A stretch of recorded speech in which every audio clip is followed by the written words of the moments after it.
Just a quick introduction. I'm Todd Bengert, affectionately known as Banger with a lot of my friends and in the hockey world.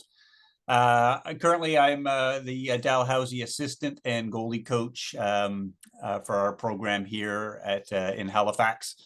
Been with the program now for 3 full years and really enjoying the experience. It's been a long time since that I've been on the bench coaching and working with goalies full time. Anyways, what I wanted to take this opportunity to talk with our female goalies, especially in Hockey Newfoundland, but in general overall, is just a little bit about how the game is kind of evolving especially for goaltenders like that come out of the high performance program or playing AAA or AA most of their life, and then if they're looking to get into college hockey and possibly looking into getting into other types of programs.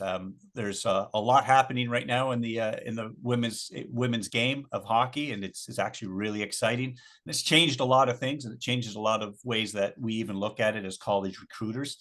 We're thinking that it's starting to kind of evolve a little closer to the men's game, which is actually quite exciting. Anyways, let's see if I can move on here. Move my slides on. Oh, there we are. All right, just a little quick about me. I've been goalie coaching for about 30 years. I've been playing since I was 9 as a goaltender, off and on through minor hockey.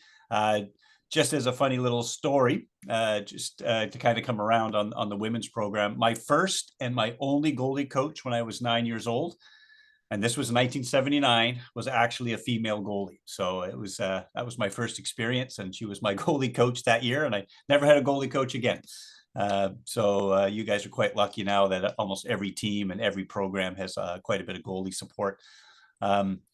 My programs, I run everything right from U7 introductory, in-season, out-of-season programs, and definitely in the summer work with some pro goalies and college goalies outside of Dalhousie. And of course, during the season, I run a lot with the Dalhousie programs. Do a little bit with the men's, but they have Craig Hillier there right now, who was an ex-NHL goaltender and a really good guy, really knows his stuff. But yeah, quite a busy guy. So I do some of the on-ice stuff with the Dal men's team when they need me. I run my own private goalie development program. Not as busy with it as before. I've kind of moved a lot into the Dalhousie stuff. We run summer camps, and we run weekly morning private sessions throughout the city. And we also run Ambition Unlimited, which is our free U9 and U7 goalie development program, where we try to get goalies to start off on the right foot and try to catch them early so that they can enjoy the game, have a little chance of success, because they don't get a lot of help at U7 and U9. But we find that if they have early success early on, doesn't mean that they're getting shutouts, but that they can play the game and enjoy it, make some saves with control, make some saves with intention, as we often say. We can get goalies for life, and it's been very, very successful. Usually a busy year for Ambition Unlimited, we'll have 85 U9 goalies come through the program in one season. All right. So anyways, I think we should just get on to things here about how we kind of look at how things kind of progress in a goaltending career. But a lot of this is similar with players, but we'll try to highlight some of the things that we do that are goalie specific. So what's kind of the process that you have to kind of run through before you get in front of a coach's eyes or a recruiter's eyes, or get in front of my eyes? Obviously, there's a very large pool of minor rec goalies. I don't know if you guys call it house league. Do you guys call it house league in Newfoundland? We do, yeah. Yeah. Okay. We call it recreation. I think that the term house league is kind of gone by the wayside. One way. Yeah. Yeah. So, typically that's almost. I wouldn't say they're more than your rep goalies. We tend to find that there's a shortage at minor rec. But it's usually the broadest pool. It's the easiest pool to get into. You just have to kind of pay your ice fees and find yourself some goalie gear, and you're more than welcome to be playing as a rec goalie. Obviously, then there's minor rep. We in Nova Scotia, we do have a girls AAA. I don't know. A lot of the other provinces don't. Like Ontario, as far as I know, doesn't. They just have B, A, and AA. And so that's when things start to get a little bit serious. People are competing for spots. Definitely things like talent and effort and motivation and drive start to filter the goalies to get them into higher and higher levels. Obviously, there's lots of different things that can happen. You know, mistakes are often made in the recruiting, or sorry, in the selection process, but you just got to roll with it. Then we have our AAA. I don't know, Mike, is the AA the highest caliber category in the girls game right now? No, we have female AAA league, provincial leagues here. So U18, U15, and is there U13 and U13 leagues here. I don't think there's Okay, actually, we don't actually have AA, right? Yeah. So pool, as you can imagine, the pool is smaller here with a smaller population province. So we have AAA and then A and B below that. A and B. Oh, okay. All right. Yeah. So very similar.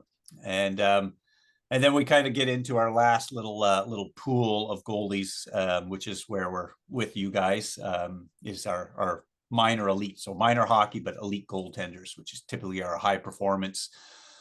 Now, I would probably include our selection pool, the people that the athletes that make the ID camp. They obviously have done some things and they're showing some skill, and they're obviously in that area of that category.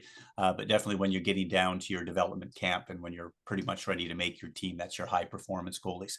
And that's obviously your smallest pool of goalies at different age categories. And you're starting to get, let's say, even at our level, definitely from U16 and above, you're starting to get recognized and followed by the college goalie coaches and the college coaches. All right. Going on, what I've got here going on with my seminar is I've got interspersed with everything that we're doing today, or everything I'm going to discuss. I'm going to highlight some of the goalies that I've worked with for a lot of different reasons. They all have kind of interesting and unique stories, and I think we can learn from them. And I've learned a lot from them because I've followed their pathway, and I was lucky enough to spend some time with them in part of their development. And it was interesting to see that they find, they get to a certain level beyond where I'm coaching.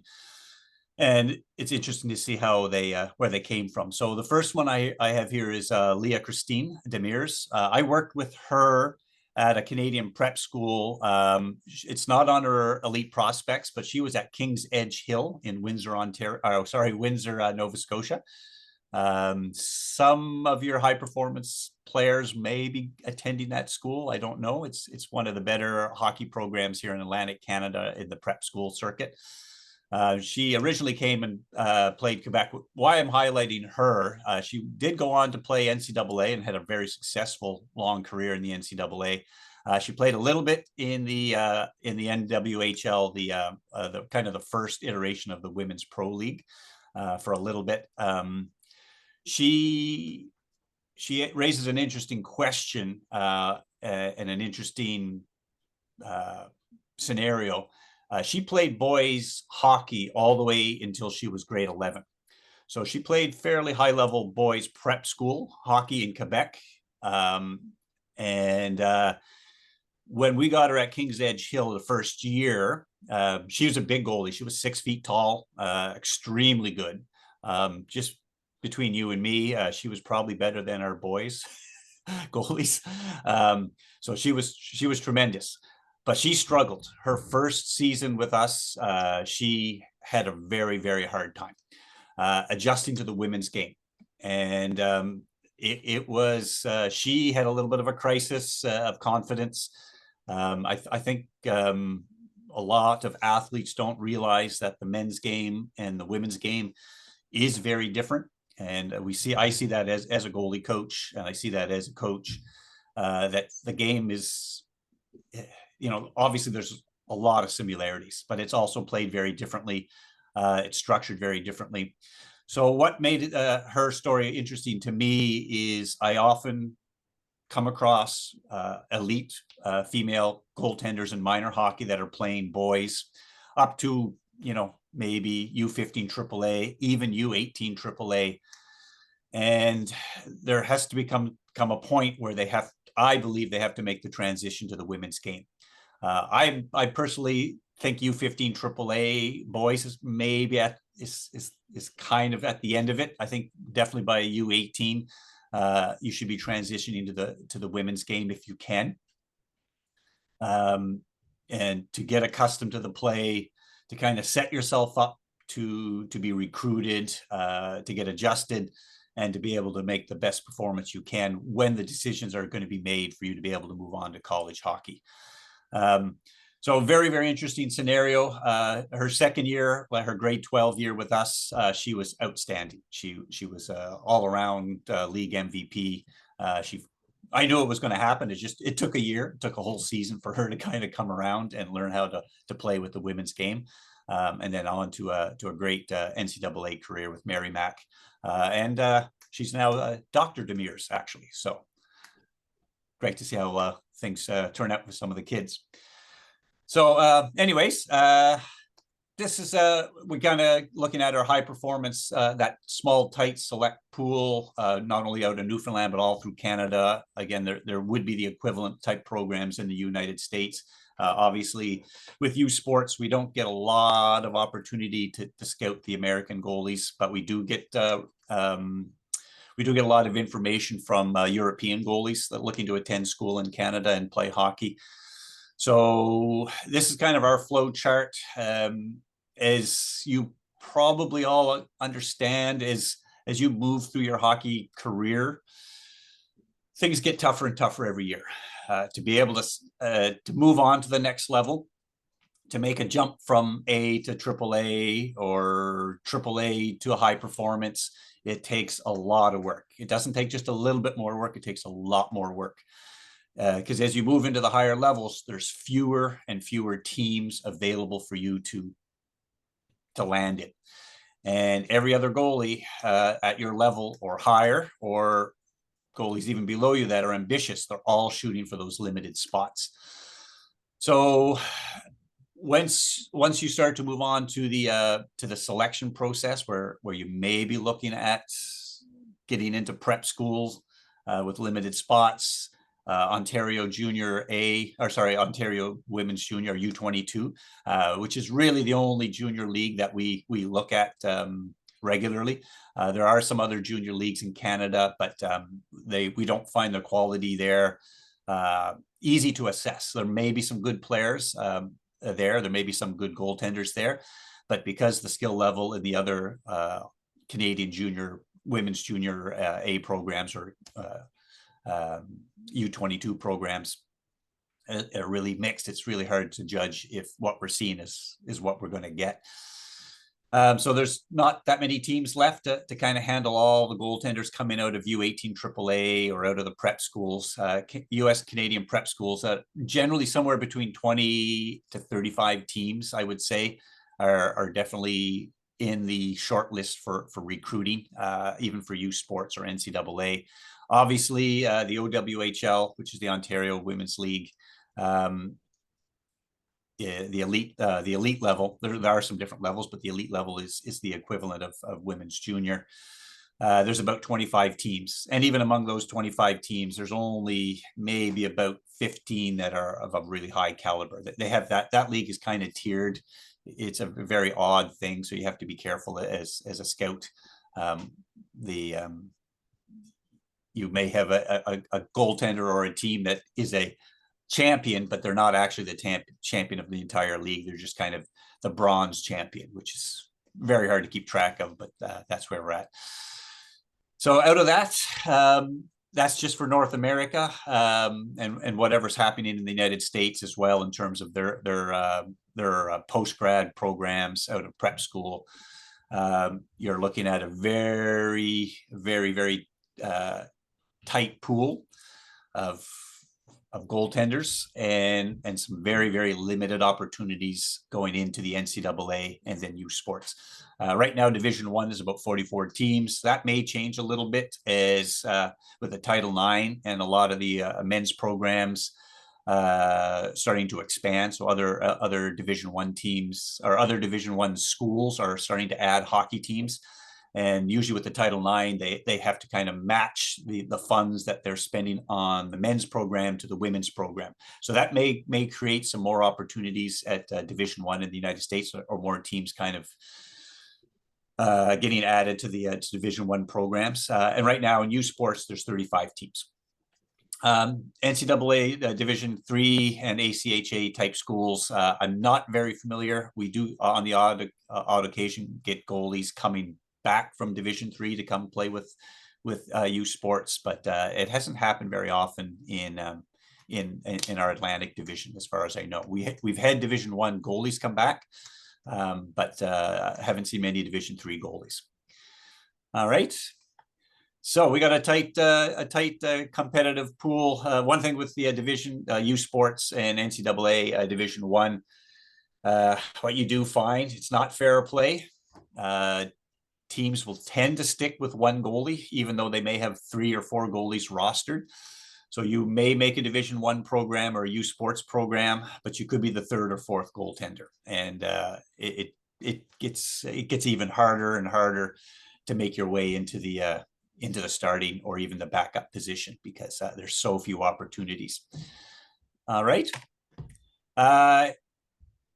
Another goaltender I was very happy to work with when she was very young. This is Deanna Fraser. She's a architectural student now in Dalhousie. So she actually came back to Dalhousie after she finished in Cornell. She had some eligibility, but she had an injury and hip surgery, so ended her hockey career. So she didn't come back to our program. Her story is quite interesting. She also played at King's Edge Hill for us for a couple of years. She exceptional goaltender all the way through. She usually played up an age category in Nova Scotia most of the time. What made her story kind of fun, a couple things. When I ran my first summer camp here in Nova Scotia, I had Cornell's goaltender come to my camp as an instructor. Deanna was maybe 8 years old at the time. She was at our camp. She met Amanda, who is the Cornell goalie coach. She's actually an assistant coach for Quinnipiac now, and from that time she took a real shining to Amanda. And from that point on, when she left our camp, she said to her mom and dad, "I'm going to go to Cornell to play hockey." And close to 10 years later, she landed in Cornell. So that's just a little testament to the will of a goaltender. If you put your mind to it and you really want to do it, you can do it. She was with the Hockey Canada U18 and U20 selection camps. She never made it on to the next level for Team Canada, but she was pretty close to it. Her most interesting story, what I want to tell people I know, kind of when we were going earlier on in the earlier slide about that funnel and the high performance programs and everything, how important it is. When she was 14, she was obviously at the selection camp for the high performance for Nova Scotia. In the springtime, I thought she had a good camp. I watched it. I wasn't part of the program. I'm not part of high performance in Nova Scotia. I like to kind of stick a little bit of arm's length because I work with so many goaltenders. I don't think it's right for me to evaluate them and earn money from them. So anyways, it was about 2 weeks after the summer camp was announced. The high performance team was announced. I totally forgot about it. I said, I better check and see who made the team. So I checked for the U16 team, and it was a surprise to me a bit, but Deanna Fraser hadn't made the team. So I said, oh no, I better call up her parents. They may be a little upset, and just see how they're feeling. Anyways, I called her parents up, and obviously they were upset. They were surprised. Deanna was pretty upset. She didn't make the high performance program and everything. And I told them, on my side, I didn't even look to see if she made the team until 2 weeks later. I was so, at that point, I knew where Deanna was going. Like, I knew what her talent level was, and that for her to not make the high performance program at that time wasn't the end of the world for her. It wasn't. She thought it was. She thought she was totally derailed by it at 14. I was a little more philosophical about it and saying, I know Deanna's very skilled. She's getting better every year. Just wait another year. Just come back next year and work extra hard, and then you'll be there. And of course, she did. She made the high performance program after that. But I was glad for her resilience, and just kind of put things in perspective. Even someone that was hyper talented like her, when you're competing for just 2 spots, things can happen and you may not get that spot, but it doesn't mean the game is over yet. There's always more hockey to play. There's always another season. And if you keep your nose to the grindstone, you can still develop opportunities. Okay. Here's another good example of someone that came out of the blue. This is Caitlin Langill from Halifax, or she's from Bedford. She's one of my instructors.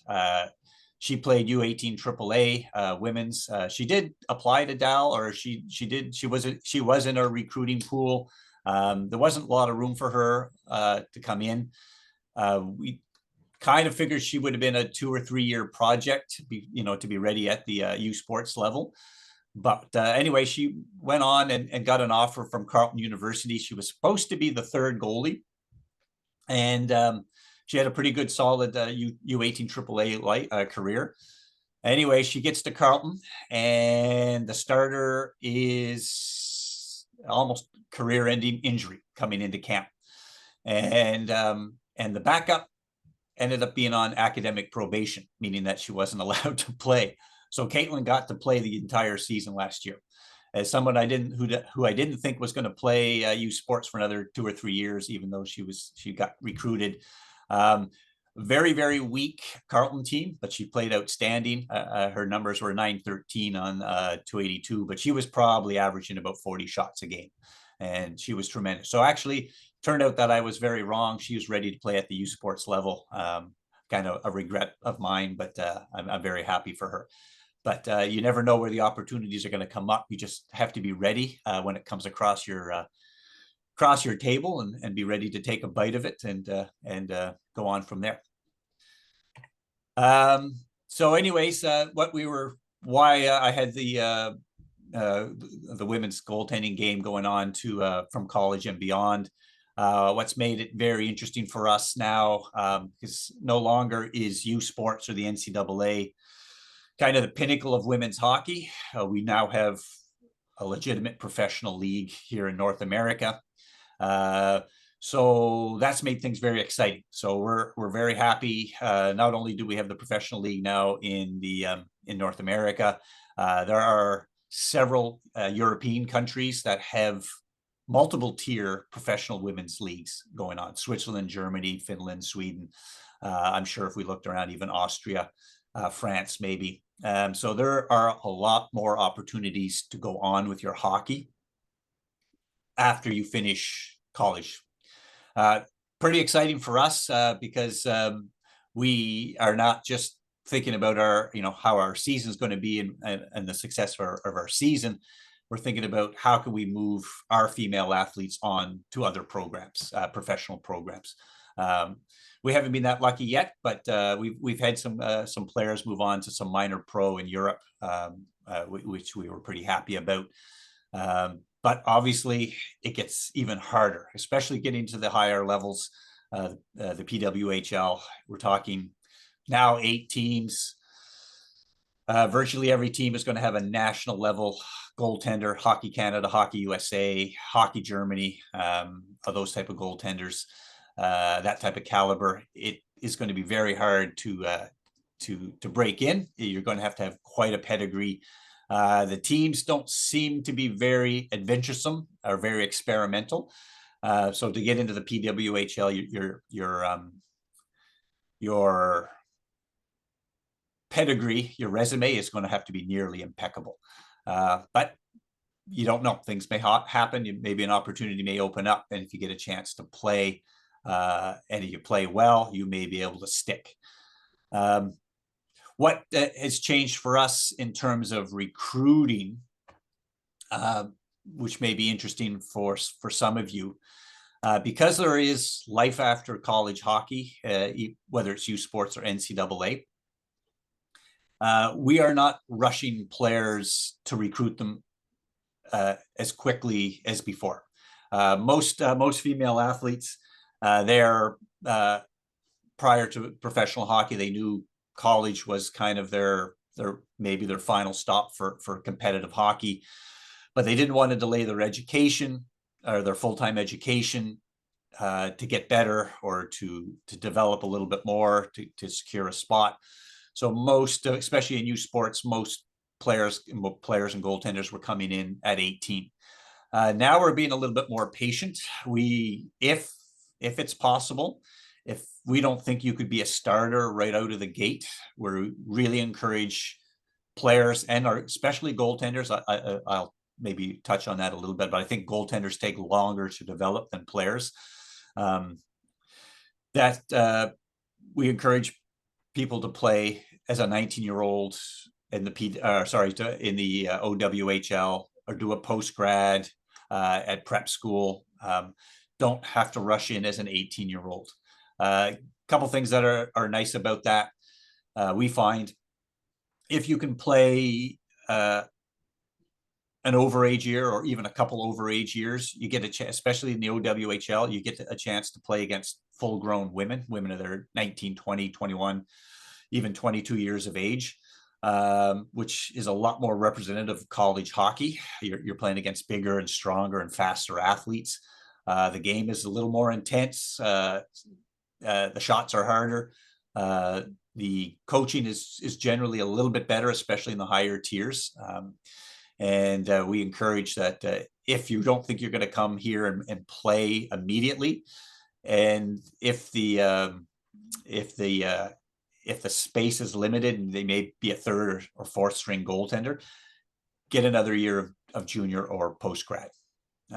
You will be a lot more interesting to us. Secondly, if you can live away when you're doing your post grad, that's great because you get a chance to learn how to live on your own a little bit, do your laundry, do your own cooking, do your own scheduling, not having your parents kind of chauffeur you around all the time. Know what it's like to be a kind of a full-time athlete. Lastly, if you can, in those post-grad years, or if you take a gap year, playing women's junior, take some college courses, take some college credits, get some courses down. To be a full-time athlete in youth sports, you only need to be 3 credits per semester. When you've got some courses under your belt, you have a little more flexibility with your course selection and your during the collegiate year. And that allows you to have a little bit more time or a little more flexibility with scheduling and attending practices.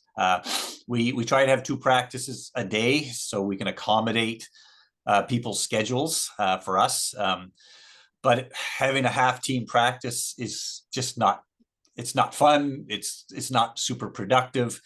But when we find that a lot of our athletes have taken courses or summer courses or have taken courses prior to coming to us, they have a little bit more flexibility with their course scheduling before they come to us, or when they come to us and when they get into our program. They know what our practice schedule is and our game schedule, and we request that they try to arrange their course structure around our practice and training schedule. But if you only have to take 3 or 4 courses a semester, it gets a lot easier. You can attend more practices, you can attend more team functions. You become more valuable to us and more useful. So anyways, that's one of the offshoot benefits, I think, of professional women's hockey starting to get traction. We don't rush athletes anymore. We don't have to rush athletes anymore. You folks as women athletes, You know, there may be a little bit something behind the NCAA or U Sports level for you, and then you can start to plan not just for the end of your hockey at graduation, but just a stepping stone to the next level. All right. So another little vignette here. This is Lucy Phillips. She's also kind of Hammond's Plains, TASA. She's kind of been a in Nova Scotia, one of our elite goaltenders that has always been very, very good. She had 6 foot tall, or very close to 6 feet tall. Moves very well trained, very structurally sound. Was a Hockey Canada U18 goaltender, and she's been kind of with a high performance program with Hockey Canada. She did make it to Quinnipiac, actually, through Amanda Mazzotta. That was Deanna Fraser's idol when she, the Cornell goalie that moved on to Quinnipiac. We helped get her selected into to the Bobcats. She went there. The interesting story about Lucy's work there. She got there. Obviously, there was, she didn't get a lot of chance to play. She didn't get really any games. She got there. It was a very good program. They had some excellent goaltenders.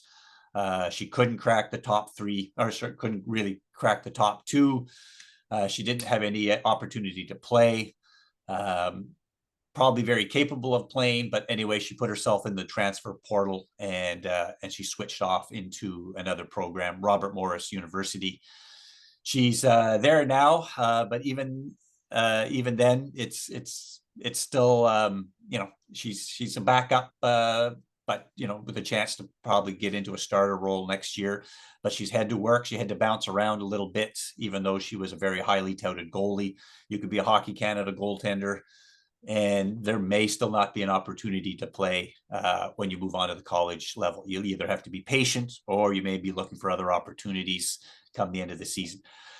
I always coach a little bit of patience, just work hard and be ready, because you don't know when the opportunity may happen. A goaltender may go down ahead of you. You may get a chance to play outstanding. Just be ready, and then you'll get a little traction on with your program. She played a little Ontario Women's Hockey League. She didn't go in the prep school route. So she played a development year with the women's, with Cambridge, and actually played quite well. There wasn't a lot of games there to be played. I think it was a shortened season because of so much of that was going on. But anyways, I think it was good for her to play that, and it got her away from home, so she learned how to live on her own for a year and got her ready to play college hockey. All right. So there's a lot of stats here. Don't worry about picking this all up. Just wanted to highlight a little bit. When you're getting to your level at the high performance with the elite goaltenders, it's very, very, very hard to differentiate the skill with the elite goaltenders. So once you've ticked all the boxes, once you've gotten to a certain level, the difference between a starter and a backup at U Sports, or the difference between a starter or a backup at NCAA Division I, it's an amazing stat. It is 1 extra save every 2.5 games. So I don't know if that resonates, but that's all it takes, is 1 extra save every 2.5 games. Not every game, just every 2.5 games. An extra save could be enough to move a goalie from a backup position to a starter position. So how hard are you going to work to make 1 extra save? And because it's so tight, and only 1 goal could disrupt that over 2.5 games, a lot of that comes down to luck. It doesn't come down to skill anymore. When things are so competitive, and if you look at the NCAA level, you look at the U Sports level, the top goalies are having save percentages at 960, 965, 955, 950, stopping 19 out of 20. And it's very, very hard to crack that. And sometimes all it takes is the odd bounce to set a goalie in a certain direction. So we call it the paradox of skill. So when you get to the highest level, you just you may have to wait for a bounce. You may have to wait for a bounce to have your opportunity. You could be rocking pretty good numbers. It's just that one extra save that's not happening. And that one extra save or that one extra goal that happened over 2 games or 2.5 games, that may have came off a stick, that may have came off a defender's shin guard. It may have came off the back of the glass and hit you in the back and rolled in. Those are the type of goals. And unfortunately, those are not a skill type goal. Those are luck or bad luck goals. And that may be your career. It's unfortunate, but goaltending is more and more that way. Okay. The NHL level, when we track this stat, the starter and the backup, the difference is typically one save every 3 or 4 games, because they, and then the starter's making $8 million a year, and the backup is making league minimum at $800,000 a year. So it's a really odd phenomenon. Another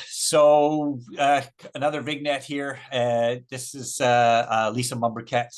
She played boys hockey at U18 AAA all the way through, or most of the way. She played boys junior B. She was actually on the she was on the recruiter list for the Quebec Major Junior before Raya Stewart. Pretty good example. She didn't get the opportunities.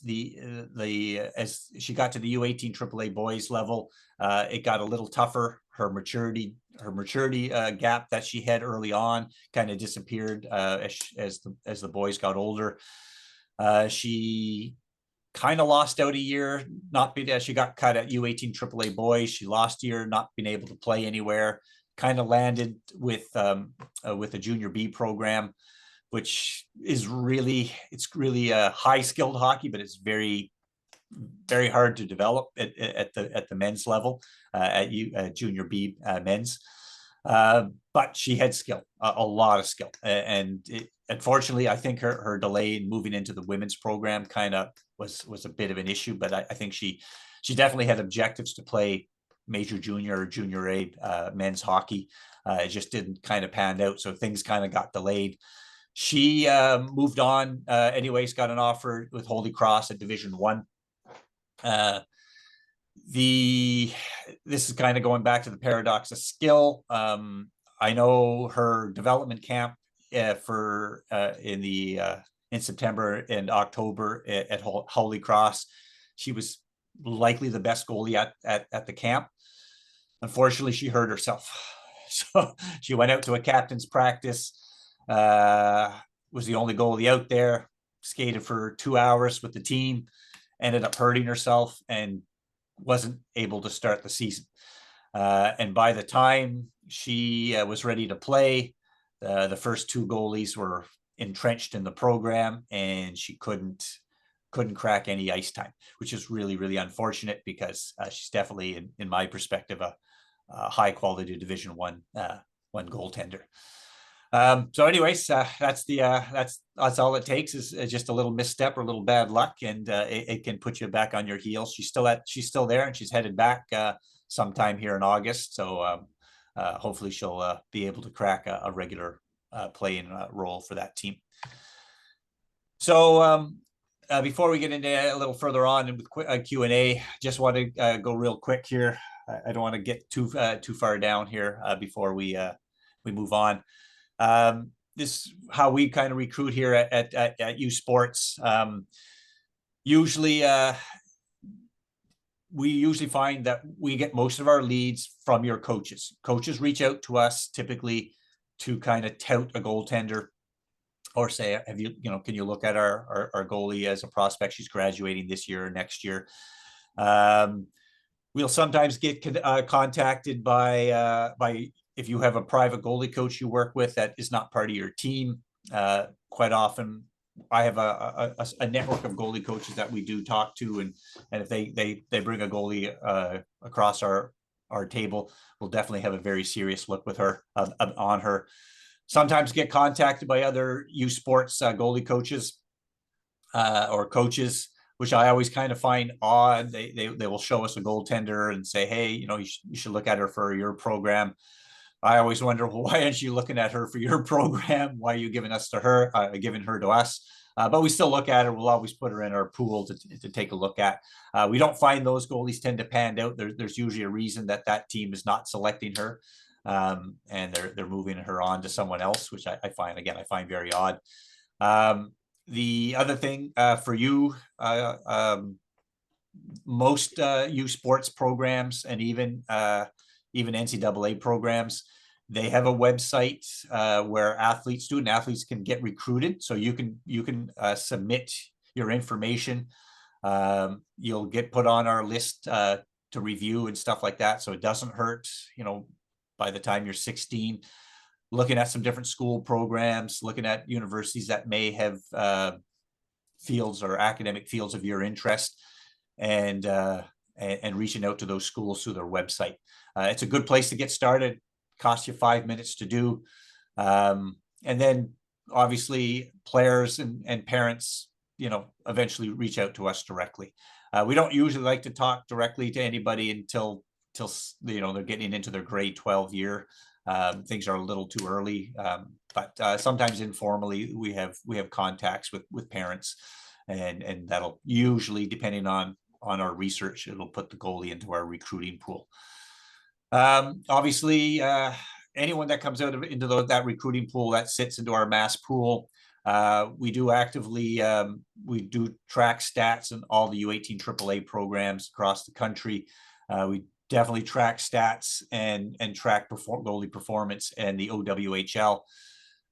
We also often look at the transfer portal at the NCAA, looking to see if some goalies, especially Canadian goalies, that are looking to leave the Division I program in the NCAA, maybe looking to move to another NCAA team.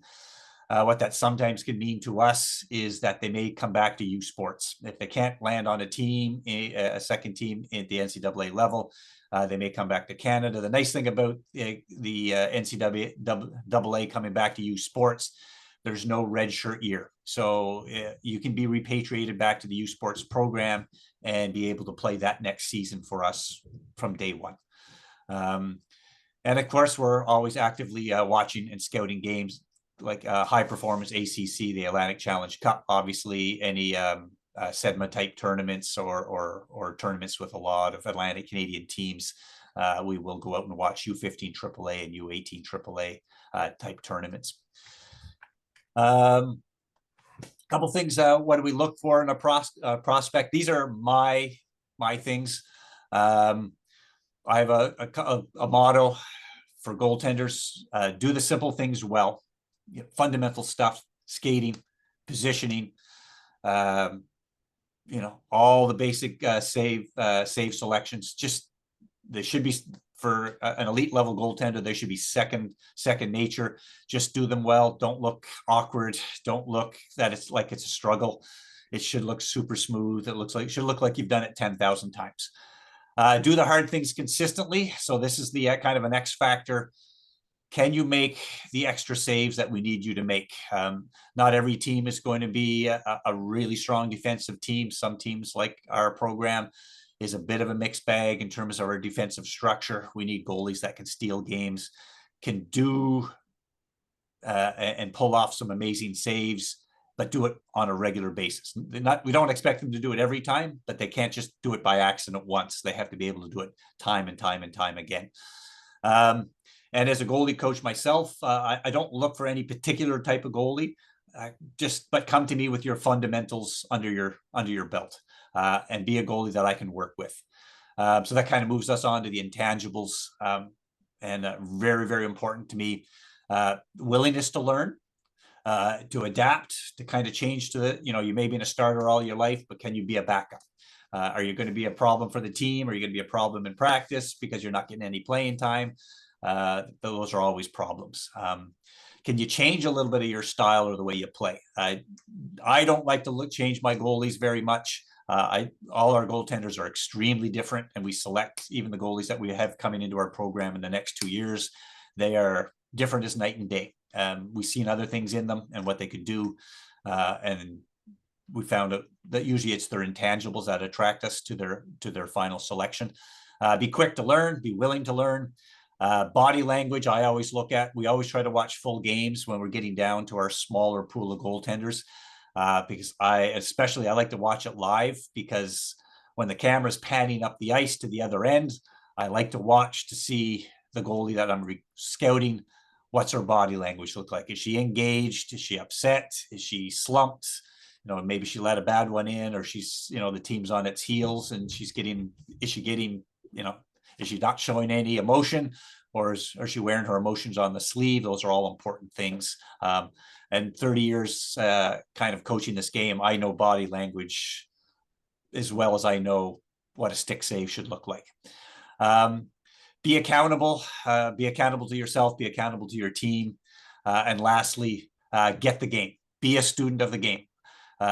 Hockey is like a language. You have to be able to learn it and become fluent in it. When you become fluent in French or German or another language, you can use the language to study the language. I think the same thing with goaltending. If you understand the game well enough, I don't have to teach you everything. You're going to be able to form your own solutions to problems in the game right away.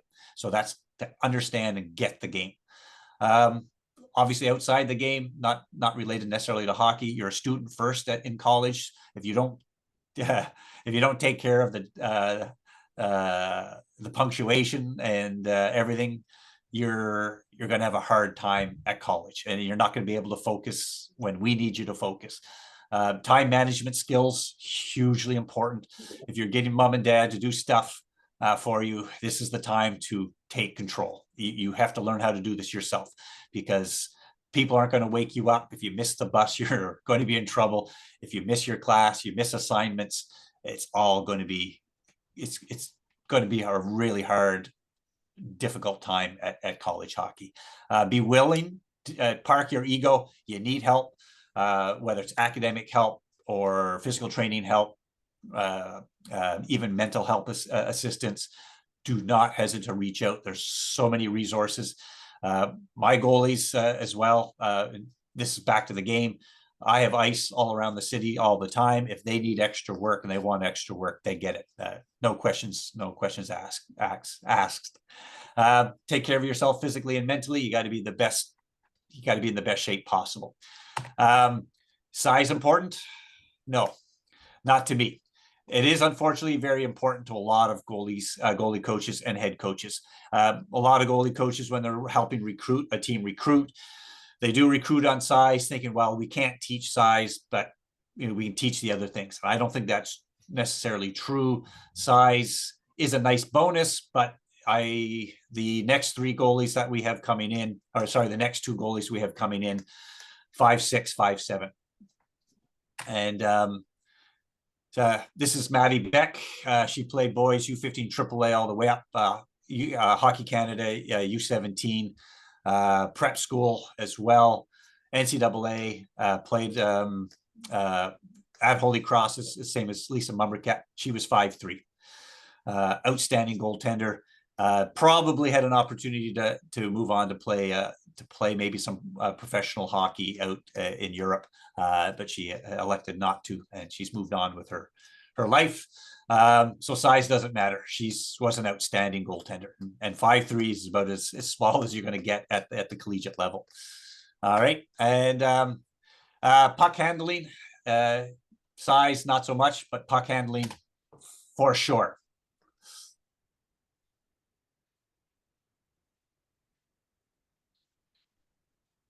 We look at puck handling as one of the most essential features in when a goalie comes across our table. We know you can probably do most of the basic stuff really, really well. We find this is a neglected area in the women's game, and it's something that you really need to get good at. Most college hockey is very, very structured, whether it's a dump in or breakouts. Everything is so structured. If we don't have a goalie that can help us with this problem, it's an issue for us. Okay, so if you haven't started to work on it, start to work on it. I've got lots of advice about how to start, and if you get a little bit of blowback from your coaching staff, I definitely willing to talk to them about how important it is. I'm going to bump off to the next one here. A couple things about being a prospect for yourselves. As I said, tick all the boxes, both your skill levels, and fix any holes in your game. Get hard feedback. Don't get your parents to give you feedback. Get people that will be most critical with your game. People that you may not even necessarily, see all the time, but someone who doesn't know you, isn't personally attached to you, they will have a little clearer eye about what's happening.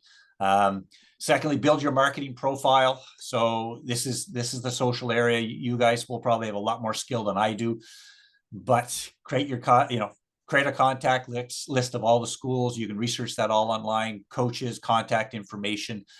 Start building your video packages. Typically, YouTube is usually one of the best ways. There are online social recruiting platforms too. But YouTube is always the best because it's free. Sometimes with these recruiting profiles, we can't see all your information unless we're a member. So some stuff may be blanked out unless we're really, really looking at a recruit. Reach out directly. You could start to market yourself. It's okay to contact teams at a certain point. Let us know that you're interested. Let us know that this is a school that you want to be at. And if you have all the skill boxes ticked, you'll definitely be in our pool. Enlist your coaches to help, both your team coaches, your skill coaches, your high performance coaches. If they like you, they'll go to bat for you. Obviously, they have a reputation to uphold, so they're usually very good sources of information and to kind of put a goaltender in front of us. As a personal thing, just work on your verbal skills, interview well, practice being interviewed, get interviewed a lot. You'll get asked a lot of tough questions in there. Know what you want to talk about, know what you want to present yourself. Be friendly and personable. If you see me around the rink and you recognize me, don't be afraid to come up, shake my hand and say hi, and let me know a little bit about yourself or what you're doing, why you're at the tournament, and who you're playing with. Be an adult, and you'll find it goes a long, long way. Again, be accountable. Be accountable to yourself. Be accountable to your family. Be accountable to your teams. You'll build a reputation with everybody. And when we phone around and do our research on you, and we get nothing but glowing reviews, that really, really, really works well. Do what you promise for yourself and do what you promise for others. That just goes to accountability. Real quick, one of our last goalies here. This is Tara Letien. She played with Rochester Institute of Technology. Her story is real, and played a little bit of pro before the PWHL. One of my favorite goalies that I've seen and worked with when I had chances to work with her. She was unrecruited. She came out of U18 AAA. She did not have a single phone call from U Sports or from the NCAA. So she built up her own social profile. She called and called and called and called and put herself in front of other coaches. She got a chance to be scouted by RIT from her own social profile site, and got recruited and ended up landing as a starter. Ended up having a phenomenal career with the RIT, a very weak program. Her third year was storybook. She got so many week Player of the Week awards. I don't even know if her shelf could hold the trophies. Anyway, she got a chance to play a little bit of PWHL. There's a link of her story here at the end of my my PowerPoint. She did have some difficulty adjusting after hockey. She's an extremely intelligent young woman, one of the smartest people I know. But when hockey ended, it took some time for her to find a new way. So, very interesting story. I'm going to jump over this because I think we must be getting close, Mike? Yeah, we're pretty well hitting the end of our time here. Yeah, okay. All right. So anyways, the last one here. This is one of the last stories. This is our goalie, our starter for Dalhousie University, Grace Beer, 5'6". She played women's junior in Ontario. She was a 902. Not what we'd expect. We weren't even actively recruiting her. We kind of found her by mistake. We were recruiting someone else on her team, and kind of found out that she was unrecruited at the time. And well, no one making serious offers to her. I think there was some teams looking at her, both at the U Sports and the NCAA level. My coach was pretty prescient. He jumped on that situation right away. Anyways, we found her to be in a phenomenal find, like a diamond in a pile. So she was the U Sports, U Sports first team All-Star goaltender. She played for Hockey Canada at the Universiade in Torino. She was first time ever for the Dow women's hockey program to be the AUS MVP. She's been the MVP for our team, I think, 3 years running. Unbelievable development. Her save percentage just continues to skyrocket. She's an interesting case study because we think she actually has PWHL level ability. Whether she'll get a chance or not, that's still another year or two away. She exceptional goaltender. Definitely has an opportunity to play professional in Europe. But we think even if you play U Sports, it's not necessarily the end of your professional career. I think there could still be lots of opportunity. Do the simple things well.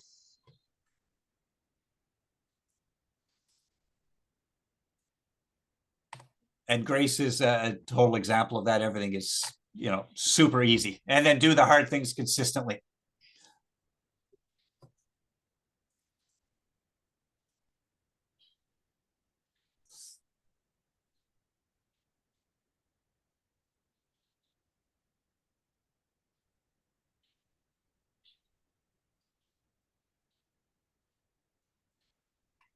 All right.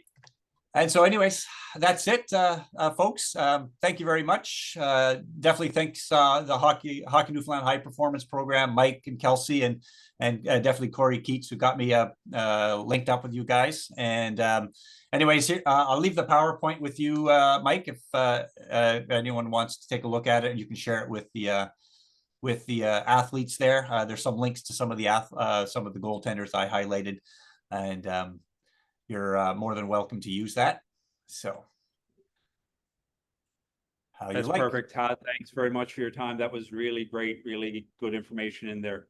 Don't want to use up your time too much, and we are running tight. Any questions from you girls on anything? No, all good. All right, thanks, Todd. We had Travis Cricker was on this morning, gave a talk to the boys, and he couldn't get any questions out of the crowd either. So he said, "Oh, really? Yeah." Well, he said his presentation must have been so good. He answered all the questions, and did all the questions. Yeah, exactly. Well, you have my contact info, Mike. So if whether they go through you or they contact me directly, informally, with questions or ideas, or they want to know a little bit more of any of those goaltenders I highlighted, I get them in touch directly. And perfect. I'll share all that information with them. And excellent. All right. Thank you. Yeah. Thank you, ladies. All right. Have a good camp. All right. All right, Bengert. Thanks, buddy. Yeah, no problem, Mike. Yeah, we'll chat. Okay, we'll see you soon. Cheers. Bye.